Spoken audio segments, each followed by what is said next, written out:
Welcome to the Mental Rotation Simulation. In this challenging simulation, you'll test your mental rotation skills, as well as complete drafting exercises to improve your spatial skills. After viewing the introduction, click the Begin button on the main screen. On this screen, rate yourself in the following categories by moving the sliders up or down. Once you have finished evaluating your abilities and experience, select the Done button. Before moving on to the test portion of the simulation, take a moment to read over what you are about to encounter.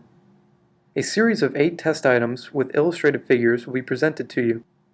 It's up to you to mentally rotate the figures and find the match for the figure displayed at the top of the screen. Think as quickly as possible to find the correct figure match before the timer goes off.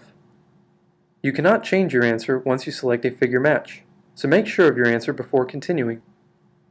After cycling through all 8 of the items, your mental rotation score will be given at the end. Next, click on the Drafting Exercise button to move on to the next screen. Here at the Drafting department of the simulation, you must draw the objects presented on the left-hand side of the screen onto the grid from different orthogonal views. In this example, we're going to start off by tracing the object from a top-down view. To place a line segment on the grid, first make sure the Line Segment tool is selected.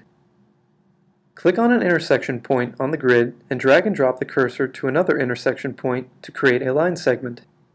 The green and pink dots serve as reference points to where you should start tracing your object. Count the number of units in the edge's length and draw a line on the grid the same number of units long. You'll need to draw out every edge line from your perspective to complete the trace. If you make a mistake and need to remove some line segments, select the Eraser tool and click and drag over segments you want to eliminate.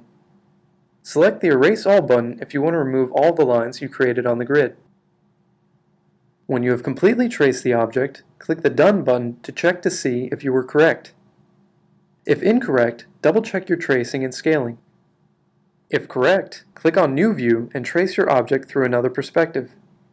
Do this again for the third perspective and you will have completely drafted your object. Click the New Figure button to start drafting another object. Or you can go to the home screen and take the mental rotation test again.